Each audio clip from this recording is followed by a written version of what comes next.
بسم الله الرحمن الرحيم.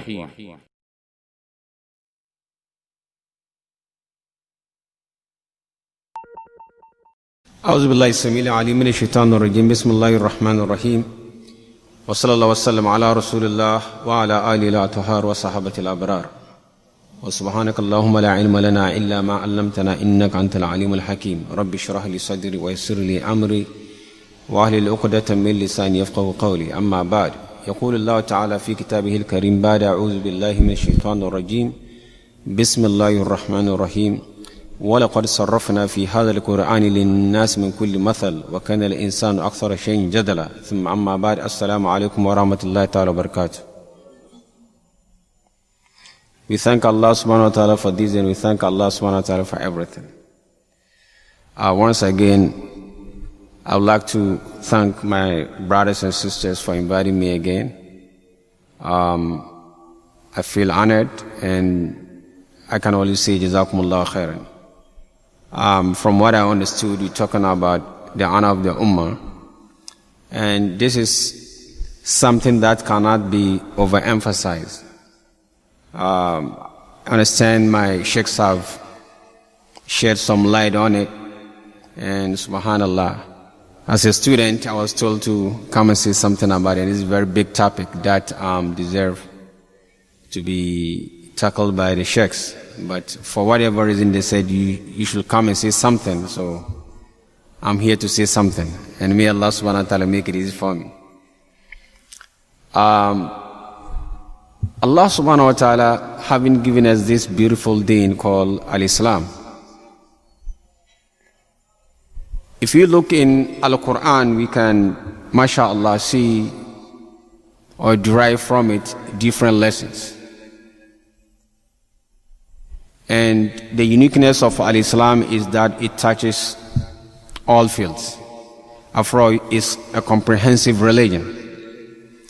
Unlike Christianity, that if you take the Bible right from the Genesis to Revelation, it tells you so many things that not only are they contradictory, some of them doesn't even make sense.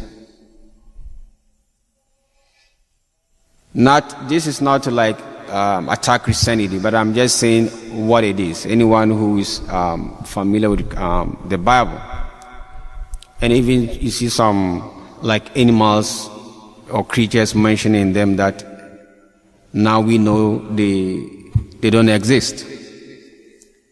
But look at Al-Islam.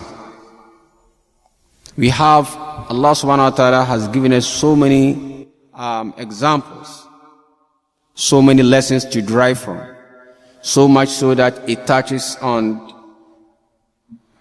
besides spiritual benefit that we can derive therein, the physical, the physiological, the pathophysiological, whatever. And we thank Allah subhanahu wa ta'ala for that. And if you look at the prophets, the uniqueness of the prophets, and may Allah subhanahu wa ta'ala shower His blessings on them, each and every one of them has something unique that can be learned from. I mean, if you look at right from Adam alayhi salam all the way to the last prophet sallallahu alaihi wasallam, each and every one of them will have something unique that today, as we keep on struggling, as we trying to make sense of what is going on around us and around the world, then we can look at this prophet has gone through this, and that prophet has gone through that. And from those lessons, then inshallah we can derive the wisdom to know that if this is how this prophet handled this situation, then in our situation this is the way to go. And sometimes, subhanallah, it's very strange. We tend to be looking around, where can we find solution? And it's right there in front of us. And the uniqueness of Al-Qur'an and the authentic sunnah of the Prophet sallallahu alaihi wasallam is that again we look in them again and again, and you can see that the information they give us is always ahead of the curve. Now here in United States of America, you ask, even in the Journal of American Medical Association, they will tell you the number one killer in America is heart disease.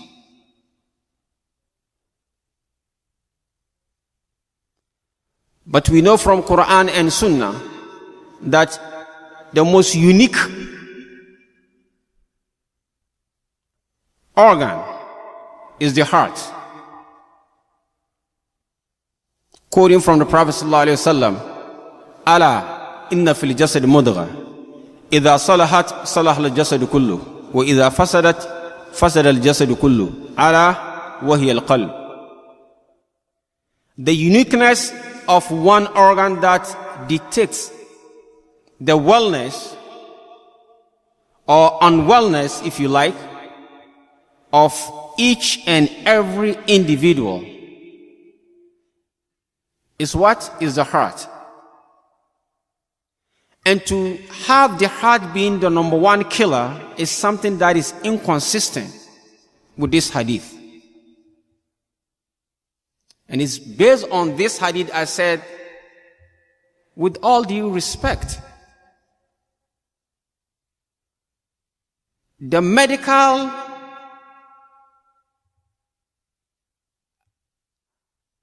profession or the medical community have got it wrong. And when I first said it, someone was, "What are you talking about? We're talking of scientists, with those with MDs, with those with PhDs. I said, but what they said is inconsistent with this, so it can't be right. But for every 33 seconds, one of us, American, for every 33 seconds, one of us will die as a result of heart disease. So that makes it number one killer. And so from what we know from Quran and Hadith, this is physiologically, pathologically, pathophysiologically impossible. In other words, if you look the way Allah subhanahu wa ta'ala has designed the heart, it has inbuilt mechanism to actually protect itself. That's why Allah subhanahu wa ta'ala has designed the body even before the development of the brain. The heart will start pumping. So the heart is independent from even the autonomic system. And Allah subhanahu wa ta'ala has put in it what is called SA node and the AV node. The SA node is what? The generator to keep it pumping for the rest of your life. And it has AV node as what? A backup. So how can it be the number one killer? But we know in Surah Al-Baqarah, Quran chapter 2, verse 168, Allah subhanahu wa ta'ala says, Ba'da a'udhu billahi minash shaitanir rajim, Ya ayyuhan nasu kulu mimma fil ardi halalan tayyiba, wa la tattabi'u khutuwati shaitan, innahu lakum aduwwun mubin. Allah subhanahu wa ta'ala is so particular about food that He prescribed food for us, not just any food, or even not just only halal food, but the food should be nutritious. And this, the violation of this ayah is actually the cause of the heart. The heart is actually a victim of junk food. So number one killer in America is junk food, not the heart. The heart is only responding to the onslaught of the junk food that has been fed. Because even though the food might be halal, it might not be tayyib. As Ibn Kathir describes tayyib here as meaning what? Nutritious food. And because we violated, generally speaking, we violating this ayah, we paying the price. So it's not the heart. It's actually, the heart is just a victim of violation of this ayah. And that's why I'm saying, with all this respect, the medical community has got it wrong. Number two, cancer. You know, Allah subhanahu wa ta'ala has designed each and every cell to know exactly when to replicate, when to make a copy of itself, and when to die, and when the body can actually know, like in the case of injury, to speed up the replication in order to feel everything all right, then it slows down again. The gene that controls each and every cell, once it gets mutated, that is the beginning of cancerous cell. It could be benign or it could be malignant. Benign meaning that, you know, in a case where it's not that harmful, just as like in warts, as in fibroid, or it could be cancerous. Malignant, it could be dangerous to our health, which is number two, killer. And I'm saying, it seems we got it wrong because it's inconsistent. The design of one cell, as one mathematician challenged an atheist. An atheist said, you know what? Stop talking about God, God. What is God? You know, we went all the way to the moon. We didn't meet God on the way. So what are you talking about? And this mathematician, looking at the design of one cell, not a human being, no, just, you know, as we all know, it takes approximately 100 trillion cells. 100 trillion cells. That makes up the human body. So it's not this 100 trillion, no, only one cell. The design in one cell for this cell to know, to check it out, whatever is coming in and whatever is going out, what it will allow in and at what time. And once it gets inside, how it gets processed. And at a certain point, how it gets diluted, and or it gets broken down and rearranged. For only one cell to come by chance, as they claim, for only one cell to come by chance is 1 times 10 raised to the power, this zero, the last zero, raised to the power 9, 0. So what is that?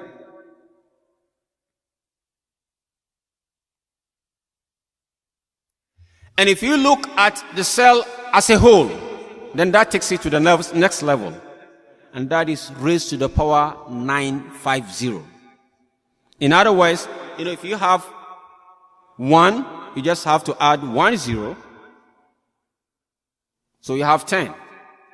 You add 6 zeros, you have 1 million. Right or wrong? If you have 6 zeros, that's 1 million. If you have 950 zeros, that's what?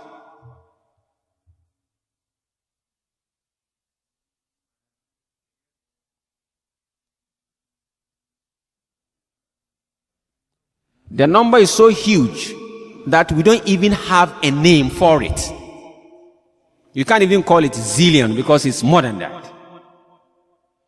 So if one cell is this complicated, how then can cancer be number 2 killer?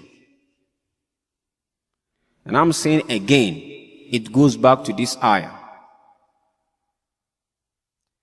The gene gets mutated because it has been fed the wrong food. Take frying, for instance. And I don't know, my sheikhs are here, they will tell us. I can't find any hadith, even if it's Modu, that the Prophet ﷺ used to fry his chicken or something. The Prophet ﷺ used to fry his chicken? I don't know. But I've never seen one hadith. In other words, frying, if you look at frying, it's not something, I might be wrong. The Prophet ﷺ used to fry his food?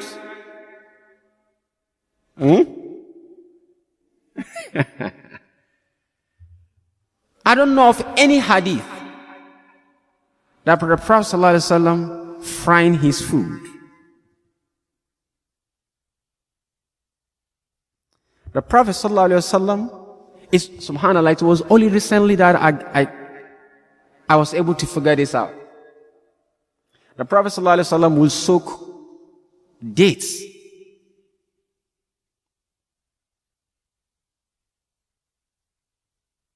in a cup of milk for some time, the duration, and the next day he will fill it out. The third day he will throw it away. Why the first day is alright, the second day, the third day throwing it away? That has to do with the way enzymes work within that. But the reason why the Prophet ﷺ will use this type and then avoid that type, or let's say not using this type, today we know that when you expose food to extra heat in the form of frying, especially for a longer period of time, the amino acid, particularly arginine, and some will say arginine, depends on your accent or which part of the world. Because sometimes I used to have my problem with my children. Back home, we were told, X, Y, Z. This is British stuff. And so I say X, Y, Z. My 7-year-old, Daddy, is that how they taught you? She taught her, no, it can't be like that because she was born here. And we say something like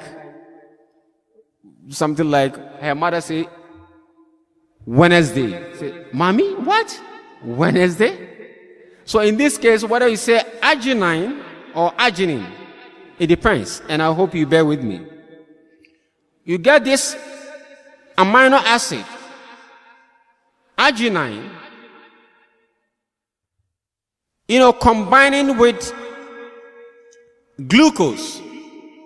Because as we all know, carbohydrates will be broken down into simple sugar, glucose. Now, when you superheat your food through frying, you have this combination, the biochemical reaction that gets arginine combining with glucose, and that creates what is called acrylamide, and it's one of the main causes of cancer. If you remember was it in 2012 that Times have right on front page, does French fries cause cancer? A question. Why? It's because of the acrylamide. And so that's why the Prophet ﷺ has taken his time to teach us not only how to eat, but what to eat, what not to eat, what to combine with what, and at what time. Sallallahu Alaihi Wasallam.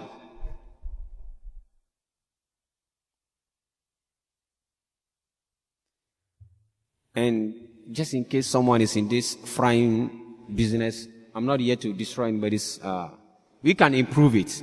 We can go back to steaming and cooking, those stuff. Those are just good. And we try to avoid this frying stuff. We don't want acrylamide in our system. They're very disastrous.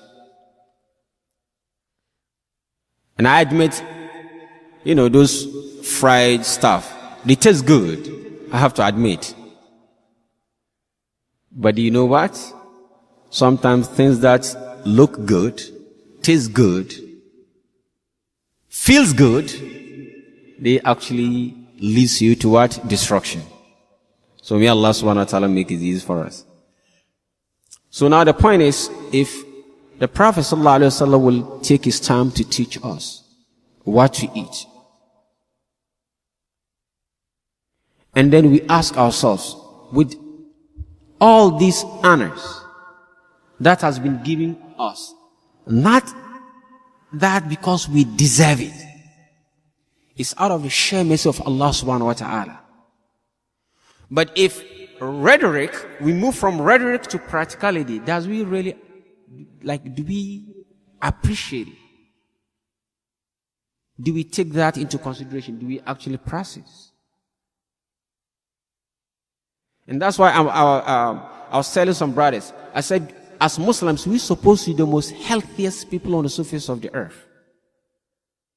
So that when they see you in the hospital, they'll be, a Muslim in a hospital? What are you doing here? Well, maybe it's genetics, and genetics maybe 5-10%. I've been saying it, I'm repeating it. 90% of people you see in a hospital actually ended up in a hospital because of food that they eat. Would guess what? It's basically violation, either directly or indirectly, of this very ayah. One ayah. And then we have some people dying for every 33 seconds. Number 2 killer is cancer, directly related with food.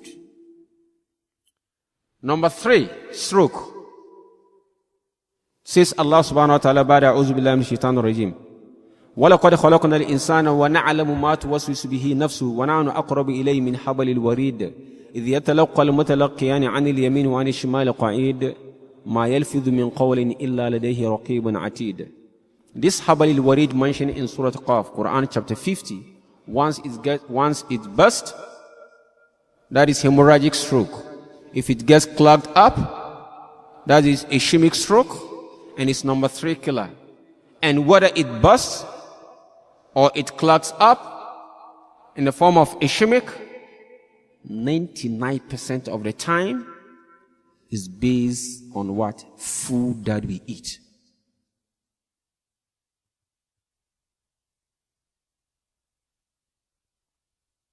So brothers, I think it's time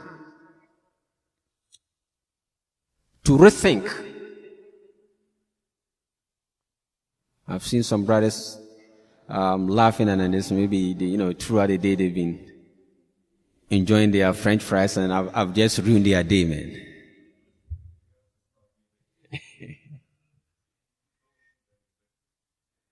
May Allah subhanahu wa ta'ala make it easy for us.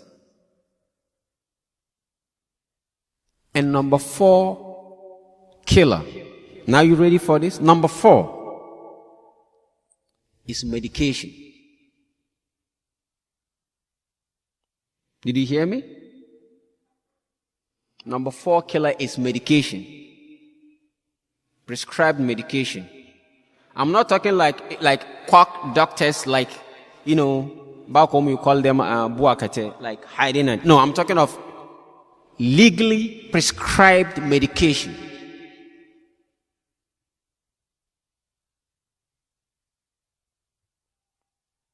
And this is where you see the uniqueness of Tibb al-Nabawi.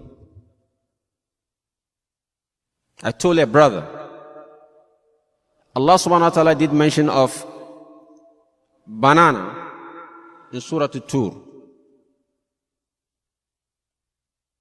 packed with potassium and magnesium.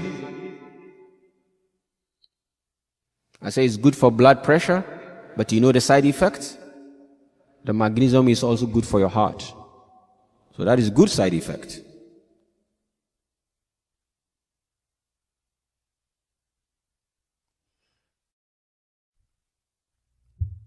The Prophet ﷺ did mention of sallallahu alayhi wa sallam, aw kama qala Rasulullah sallallahu alayhi wa sallam, about black seed.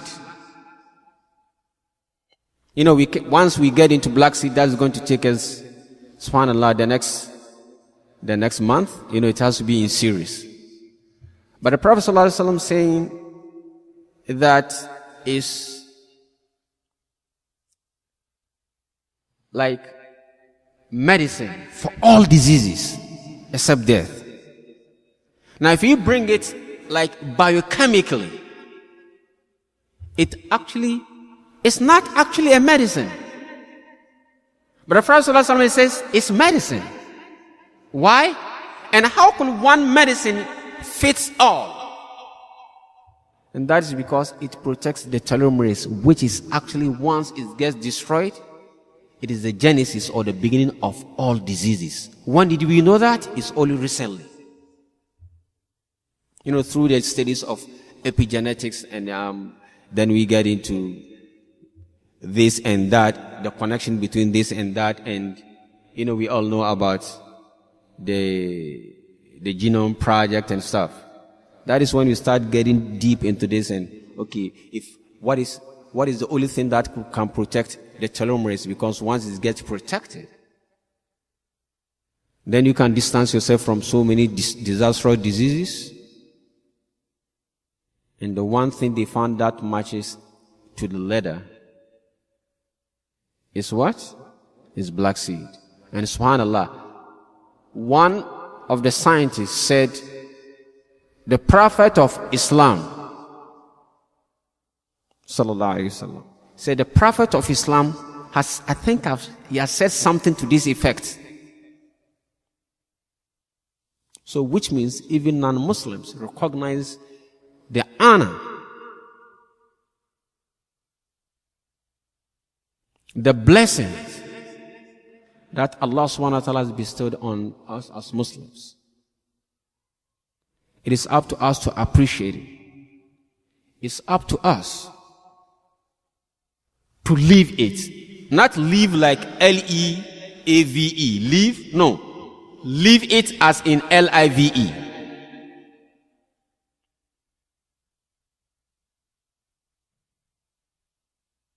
Lastly, sometimes you need to connect the dots. You read some verses, and wallahi, unless, as Allah subhanahu wa ta'ala says, أَفَلَا يَتَدَبَّرُونَ الْقُرْآنَ, unless with this tadabbur you just read and pass by, you're just not gonna get it. Some of these diseases that we're struggling with today, I see a lot of people will be having so many different issues because of their digestive tract is not in order. You have intestines that is actually causing havoc.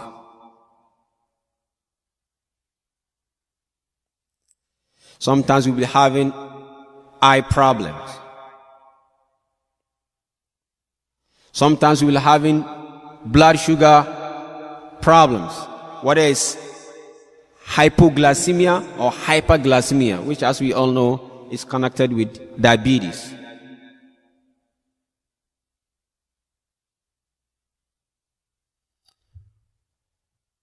But what is one food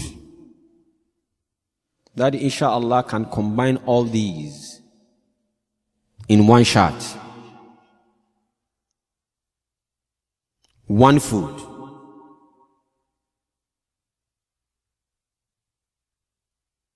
Food so powerful, packed with nutrients,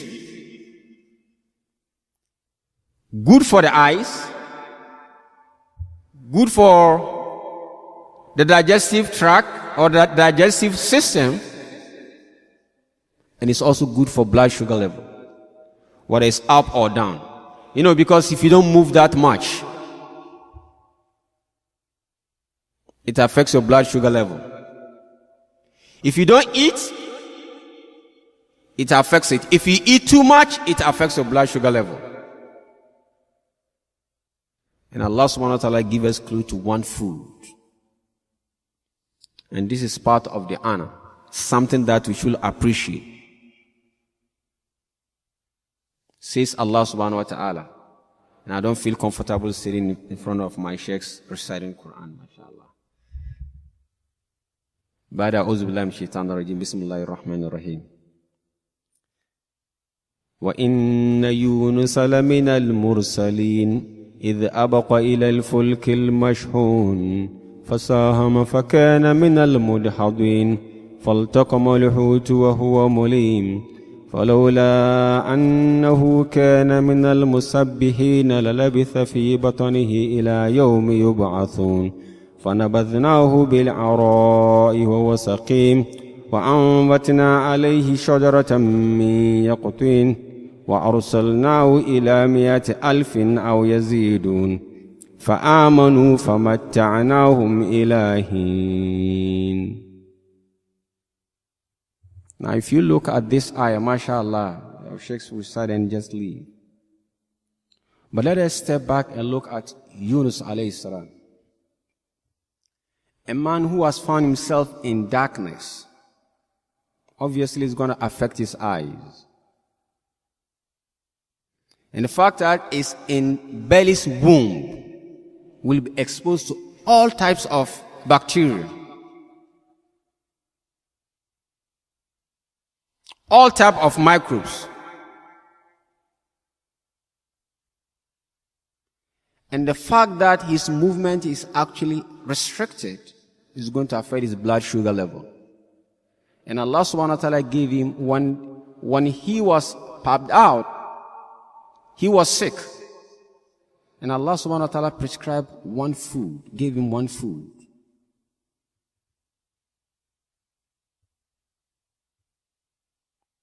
And that is pumpkin.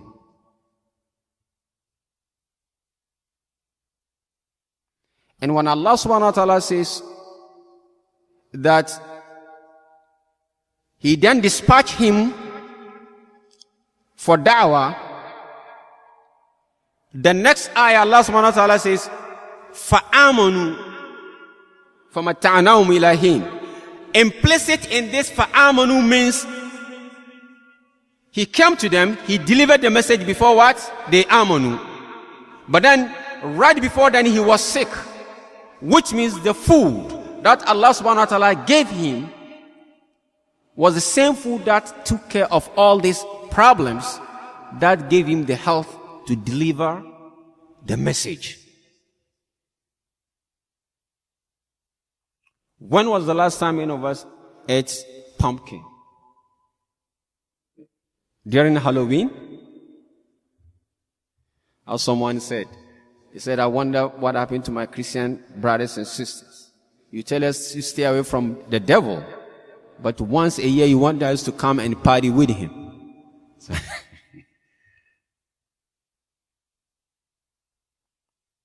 and so you see, Allah subhanahu wa ta'ala has given us all these, that we should actually make good use of them. Like, subhanallah, if this man was sick, and this is what was prescribed for him, and he has all these issues. Because when Allah subhanahu wa ta'ala says, you are sick, you are really, really sick.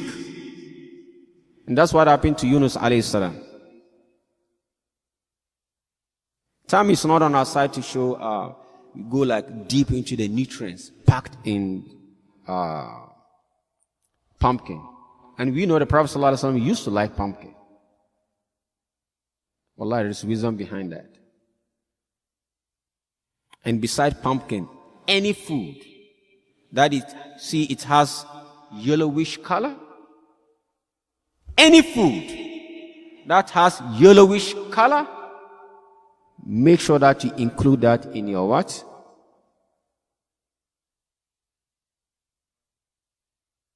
You got it.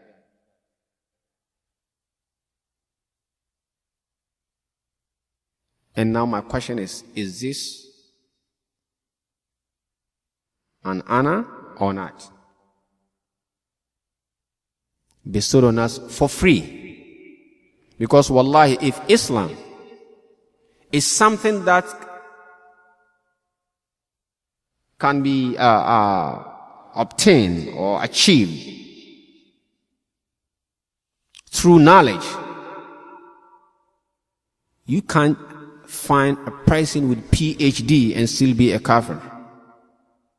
Subhanallah, sometimes you see a person with all these degrees, you ask him, he said, no, I believe in Jesus, and I believe, and I said, we believe in Jesus too. He said, but you know what, then why are you not Christian? As I told someone, I said, prove to me that Jesus taught Christianity, and I'll be a Christian today.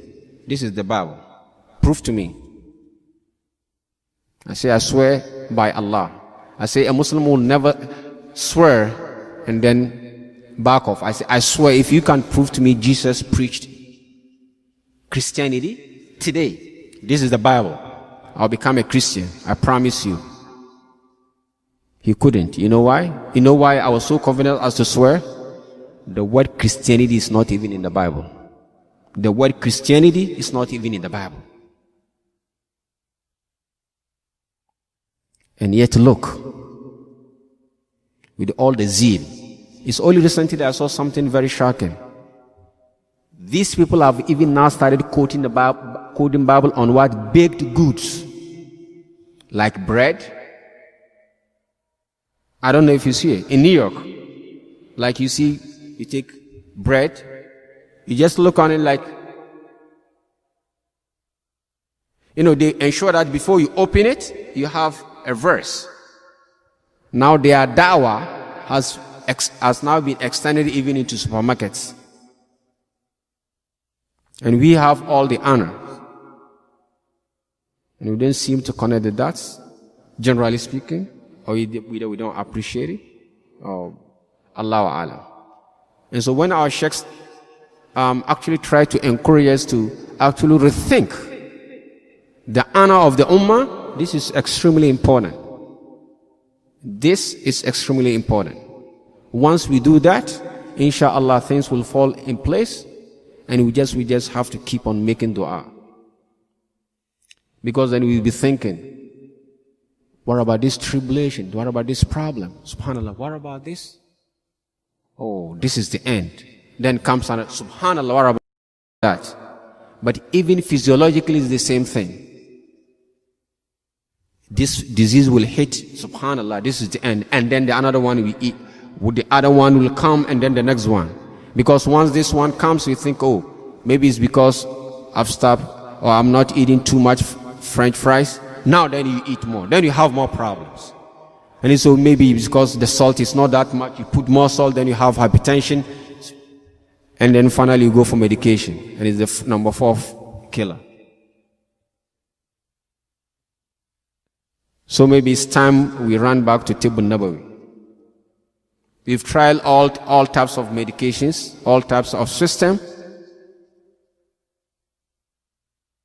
I think it's time. We're not inventing something new. No, we're just going back to our roots. Now don't get me wrong. I'm not like bashing medication and stuff. But I'm saying this is the official position.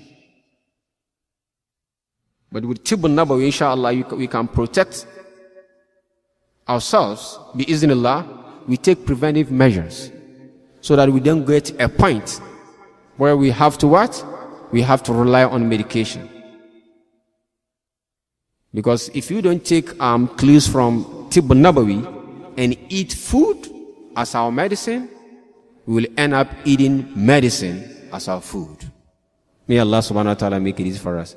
I know I've not done justice to the topic, but I don't feel comfortable because I have my sheikh looking right in my eyes, so to speak. It makes me shiver a little bit. Maybe next time, sheikh, you might want to sit, mashallah, the other side. I'll feel a little bit comfortable, sheikh. Jazakallah khair. May Allah subhanahu wa ta'ala make it easy for us. I'm going to stop here, inshallah, if you have 1 or 2 questions. Inshallah. If it has to do, please, if it has to do with fiqh, have mercy on me. Ask them. If it has to do with maybe health, maybe the little bit that we know, inshallah, we share with you. ربنا ظلمنا أنفسنا وإن لم تغفر لنا وترحمنا لنكن من الخاسرين والسلام عليكم ورحمة الله تعالى وبركاته.